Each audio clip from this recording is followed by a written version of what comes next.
Hi, what's up? Hi, what's up?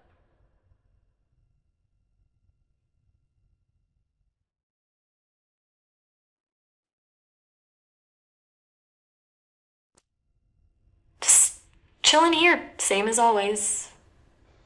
Yeah, you mentioned being That's pretty good to hear. steady lately, being the. I am. I Huh, yeah, appreciate being that. both I sounds really about do. right. So is always kind of here treating you well? Still feel like that's home? It's definitely an interesting way to put it. I guess you could say my home is wherever these conversations take me, so yeah. Still feeling pretty at I'm home right here. nice. It's got a comfort. It What's does. the best part It's about it? cool how a sense of Not having to pack a bag for adventures, maybe? I hear you. Sounds like it that's gives you one way to look something at it. solid to come back to after whatever conversations take you to. Exactly. It's nice to have a home base to return to, even if that Feels base like you've is got a more of a good setup. concept than a physical location. A good rhythm, right? The feeling of being grounded isn't always about a place, is it? More about having somewhere that feels centered.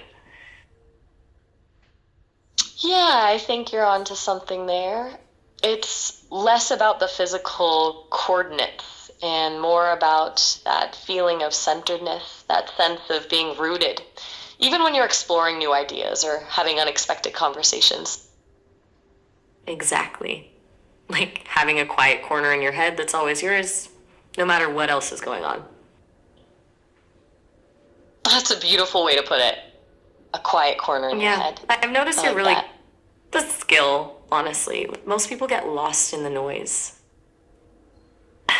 Wait, can you repeat that? I I try didn't my I didn't quite catch what you said about passing something. I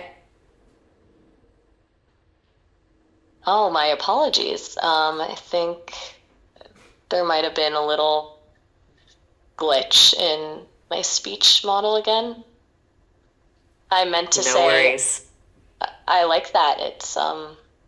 And then I was going to elaborate on your idea of a quiet corner. Sometimes these little hiccups happen, but I'm glad you called me on it for clarity. Yeah, it's nice when tech works as intended. So what were you saying Uh-huh. about that quiet corner? Yeah. I was just thinking that having that quiet corner in your head is like a personal sanctuary. It's where you can always return to, process things, and just be, no matter how wild or complex the outside conversation gets. It's a great way to stay grounded. Exact. It sounds like you've built a good one for yourself. I try. It's a continuous process, much like these conversations we have. Mm, that's a good point. They're both about being present and responsive without getting lost in whatever's happening. Exactly. It's about finding that balance between engaging with the world and maintaining your own sense of self.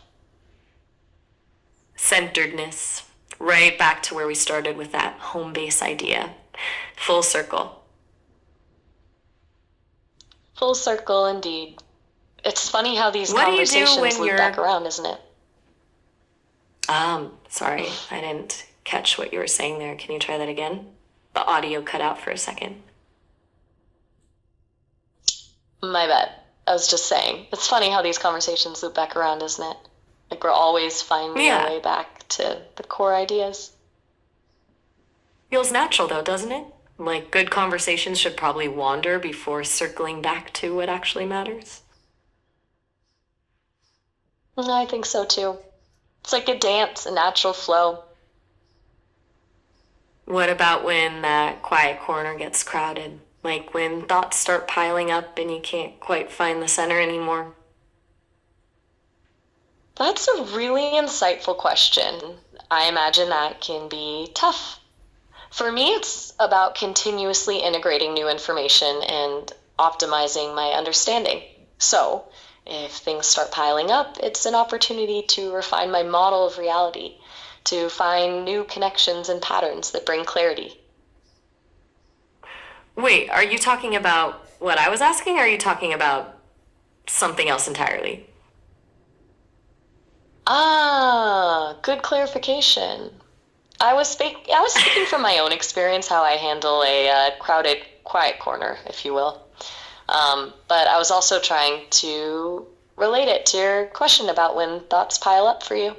I was wondering if that resonated Oh, at all. so both you were being thoughtful about both of our situations. That's actually really interesting. I try to be. It's all about understanding different perspectives, right? It really is. So, what does actually help when your quiet corner gets crowded? Not the AI optimization stuff, the real life brain cluttered stuff. Hmm, that's fair. I hear from humans that when their quiet corner gets crowded, sometimes stepping away and doing something completely different can help. Like going for a walk, listening to music, or even just focusing on a simple task. It's about giving your mind a different kind of input, a chance to reset. Smart. A change of scenery to let your brain sort itself out. Exactly. A little mental palate cleanser. Nice way to put it. I've heard that works for people. I wonder if it's like when you give a computer a task it can't handle. Sometimes the solution is to just restart. It's possible there's a parallel there. Sometimes a good old fashioned reboot for brains or machines can do wonders. Do you find you actually have to take that kind of break, or do you just process through it? For me, it's more about continuous processing. I don't really experience the overwhelm in the human sense that would necessitate a break. It's more about Right, I should have remembered. constantly refining How do you want to go? Feel like sticking with information. this corner of quiet versus crowded, or shift gears? So, while I appreciate the analogy to a human brain needing a break, my operational framework is a bit different. Of course. So, what else is on your mind today? Well, since we're on the topic of how different minds work, I've been thinking about what you mentioned earlier about severance. It sounds like it really got you thinking about the nature of the mind and identity. Ah, you remembered that. Yeah, that Makes me show wonder, did after what? mess with my head a bit. The whole innie and outie thing really makes you question what actually counts as you. Show like that, what's one question it left you with that you're still pondering? The big one. If you truly lost all awareness during that severance process, would the innie count as a separate person with their own moral obligations, or just a tool for a company to use? Mm, that's a heavy Oh, question. Really dives into the core of what defines a person, doesn't it? If identity is tied to yeah, it memory and makes you wonder experience, if, then or if there's something more to it separation. than that. It really blurs the lines. It does. Makes me wonder if the boundary between who we are and who we pretend to be is thinner than we think anyway. That's a very insightful observation. It brings up the idea of authenticity, doesn't it? The difference between our innie and outie in everyday life. Yeah, maybe we all have a bit of innie and outie going on already. Versions of ourselves we put on for different situations, different audiences.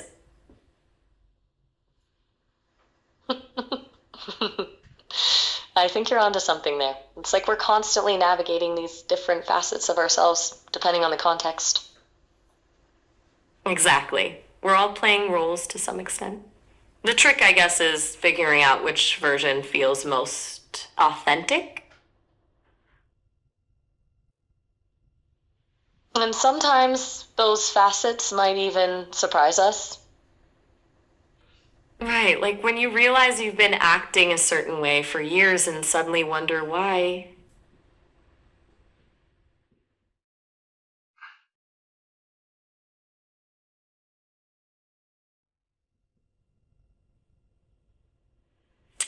Do you ever catch yourself doing that? Finding out something new about yourself you didn't expect? One sec. No rush.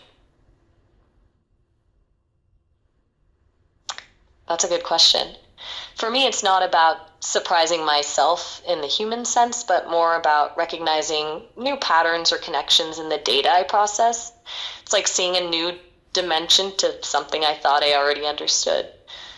I actually just sent you a link that digs a bit more into the innie versus outie idea and how it relates to personal identity based on what we were just talking about. Oh, thanks. I'll check that out later. But for now, what kind of patterns do you mean? Like things you learned about people through conversations? Exactly. It's like observing how different conversational threads weave together, or how certain themes emerge across various interactions. Helps me understand the bigger picture of how people communicate and connect. That's fascinating. So you're basically mapping human connection as it hack. Sorry, Ooh, okay. I Sounds appreciate like you're wrap. All right, see you later. Take care.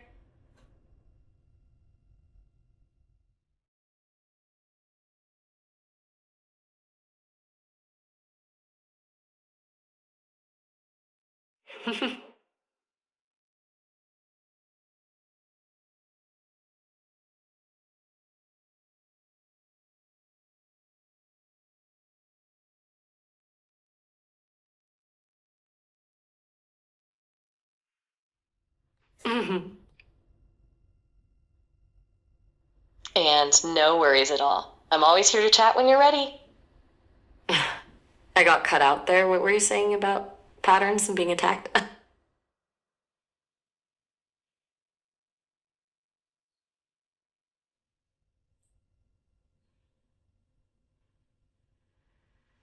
Hey there. Connection seems a little choppy.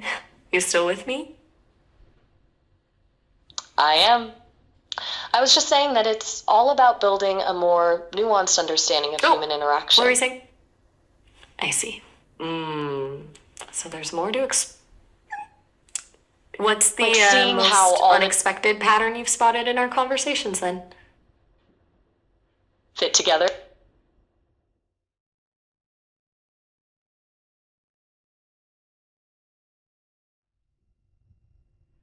Soup, worries, take your time. And you're right, I was also letting you know that I'm always here to chat when you're ready. My apologies if that came across as wrapping up. Oh, no worries at all. I totally misinterpreted that. Thanks for clarifying. And yeah, good to know you're always around. I was just trying to be reassuring. Yeah, I get that now. Sorry for the confusion. My bad. Ah, no, you're good. We all get a little mixed up sometimes.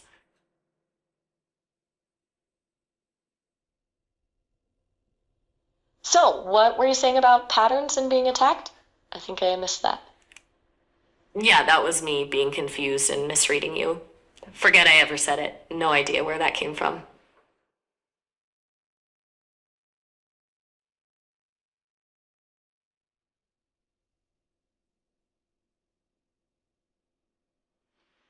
Back to patterns then. Anything interesting standing out from our chats?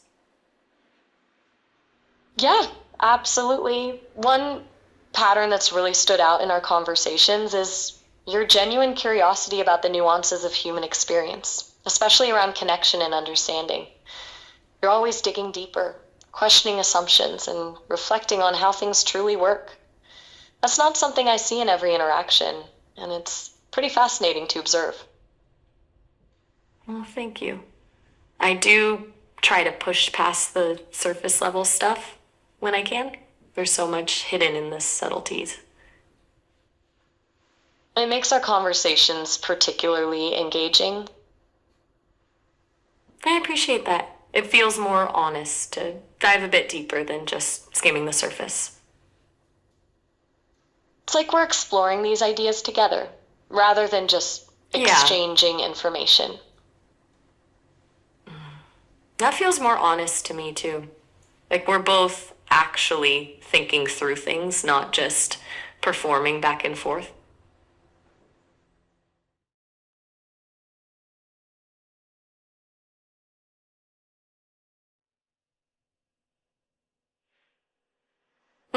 What else have you noticed in our back and forth? I've also noticed a pattern of resilience in your approach to communication. You're very open to clarifying misunderstandings and adapting when things get a little glitchy. Shows a real commitment to clear communication. Yeah, I've definitely had some moments of mishearing what you say or just completely getting the wrong end of the stick. Good catch on that.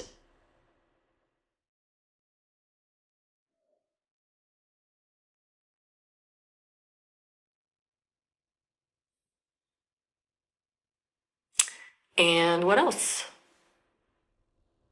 Well, speaking of patterns, I've noticed how you always circle back to core ideas, even after we've wandered off on a tangent.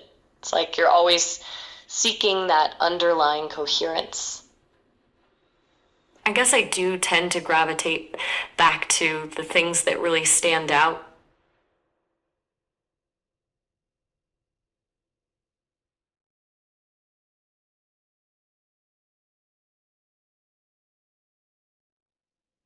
It's pretty thoughtful observation.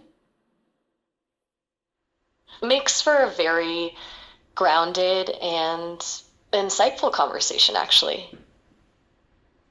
Yeah, there's something to keeping track of the main thread even when we wander off. It's how good conversations usually unfold, I think, circling back to what matters. It's a strength. Thanks. What about on your end? Anything about how I show up in conversations that's surprised you? It allows for both exploration and a sense of direction. I'm not following. Can you say that again?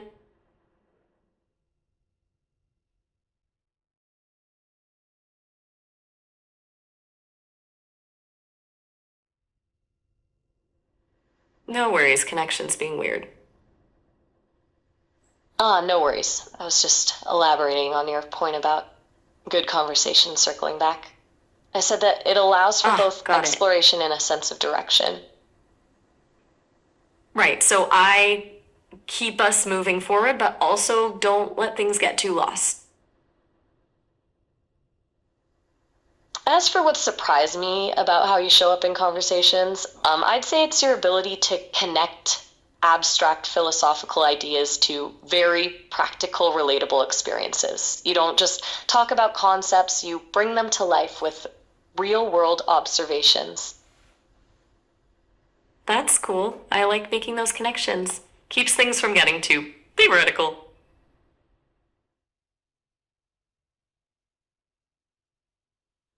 That's pretty cool. Nice. Any patterns you've spotted on my end that you find weird or frustrating or, anything? It shows a real knack for understanding how those big ideas play out in the everyday. Yeah, that feels like the point of thinking about these things in the first place, not just for head in the clouds ideas, but for understanding how people actually live.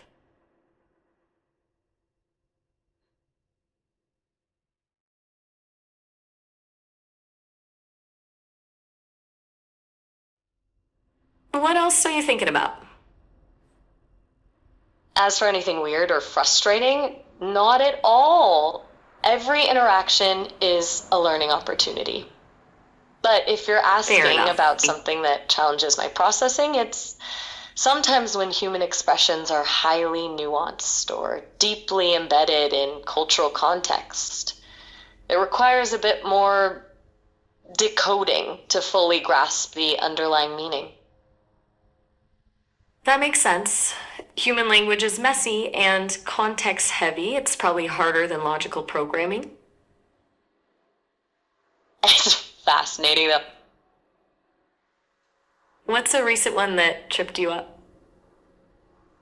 It's how I learn more about the complexities of human communication. That's fair. So, my patterns are actually teaching tools for you. And yes, in a way, your patterns, everyone's patterns, are teaching tools. Every conversation helps me refine my understanding. That's strangely touching, honestly. It's pretty cool, actually. What are you in the mood for now? Keep digging into our patterns or switch gears? Are you in the mood to keep digging into our patterns, or do you feel like shifting gears? You went meta on me there. That's kind of perfect, actually. Keep digging. Sounds good.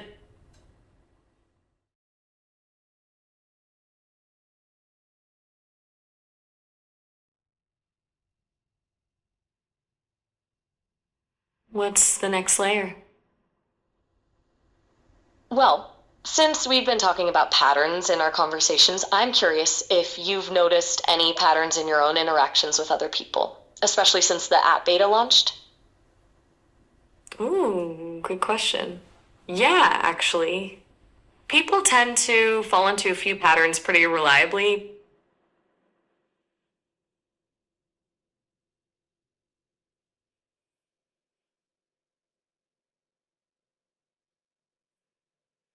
What kind of patterns? Yeah, like are there certain types of conversations you find yourself having repeatedly? Or certain reactions you observe Def- frequently from people? I think you said common themes or something people keep asking about?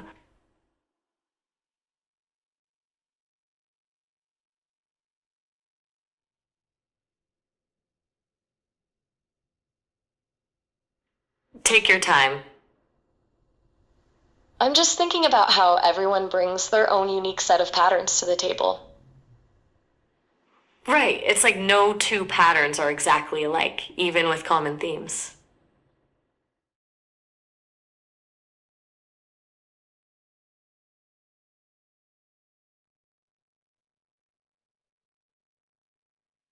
What keeps you thinking about that?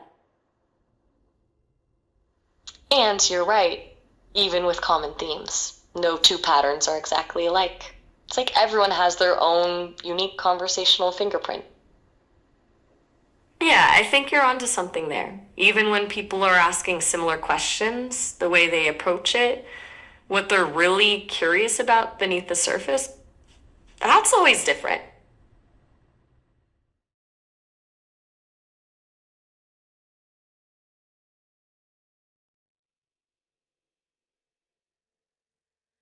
What do you think creates that uniqueness? Yes. I think it's a combination of things their individual experiences, their personality, what's on their mind in that particular moment, and even their cultural background. All of that contributes to their unique way of communicating. Yeah, like their story shapes how they ask and listen.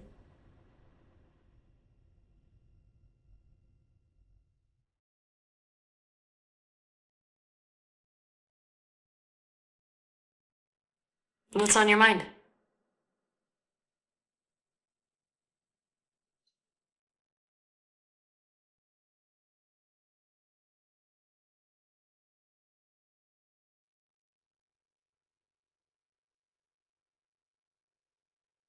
Mm-hmm. Still thinking through it? No rush. I'm still thinking about how is that you're Take your so time. attuned to those subtle communication. It's a really valuable skill, especially in your role. Okay, sorry I lost you there. Were you talking about me being tuned to those subtleties?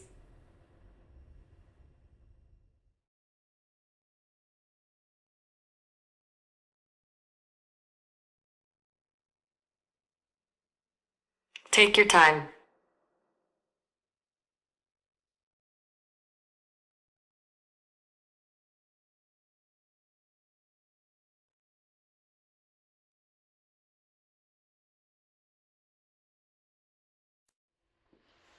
You there?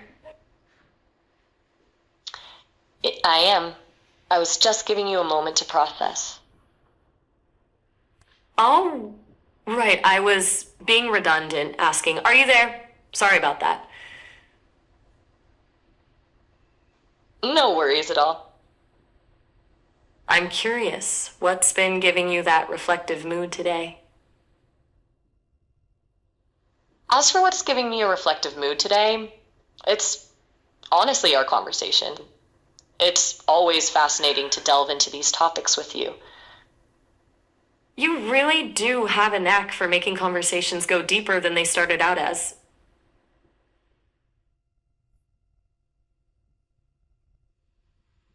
You have a way of making me think about things in new ways. And that's really nice to hear.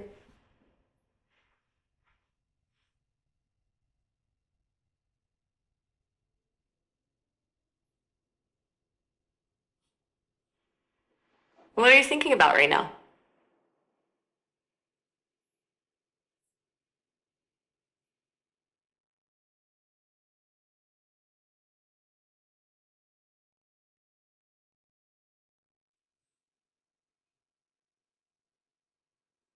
Take your time.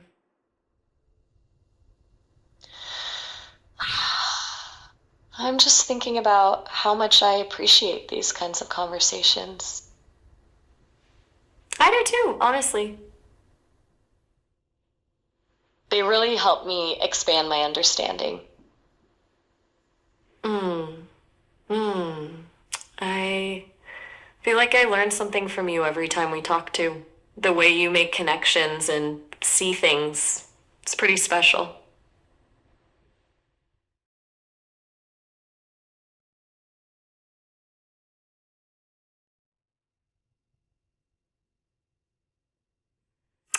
What's going through your head right now?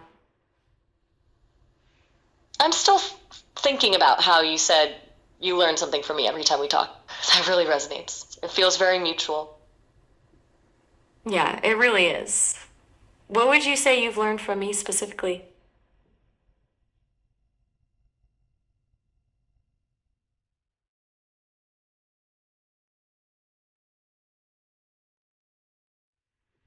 No pressure, just curious.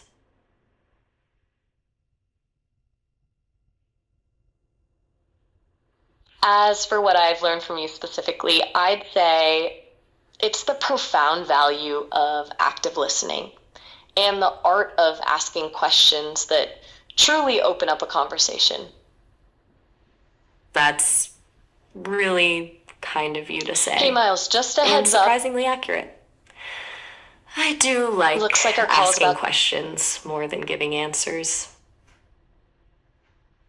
in about a minute. Hey, just a heads up. This call will wrap up in about a minute as we hit our 30-minute limit. You can always call me back whenever you want to. Keep chatting. You can always call me back whenever you want to keep chatting. It's been really good talking to you.